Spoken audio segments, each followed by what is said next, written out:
A prominent professor is calling for a shift in the country's approach to tackling crime, urging stakeholders to focus on the root causes rather than solely targeting criminals. Britannia Witter has more.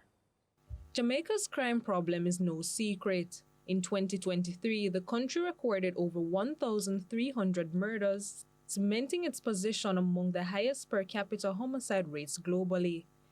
Gangs entrenched in disputes over turf, extortion, and the infamous lottery scamming are the primary perpetrators of violence.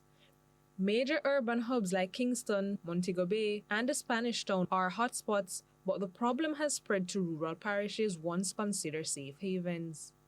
As of December 2024, the once peaceful parish of Manchester has recorded 49 murders, 7 more than the previous year.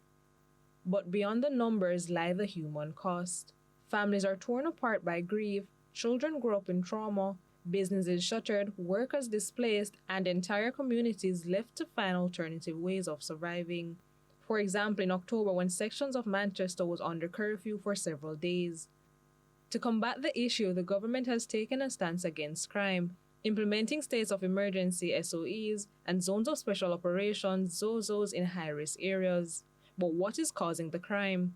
Professor of Political and Social Psychology at the University of the West Indies, Mona, Dr. Christopher Charles, believes it's time to stop targeting criminals without first looking at the root causes.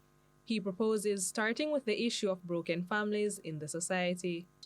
The sources of violence, the gangs are actually instruments of the violence. I see. The sources come from dysfunctional families, families in crisis.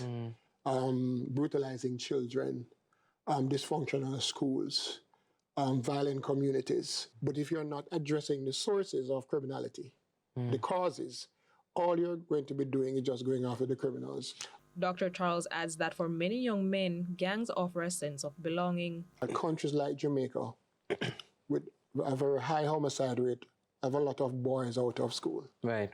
So if we come up with programs to ensure that the boys remain in school, because when they drop out, they join the gangs. The gang becomes their surrogate family.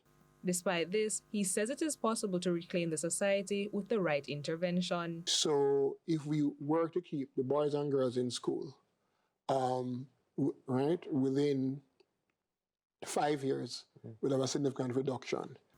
Britannia Witter, CVM News.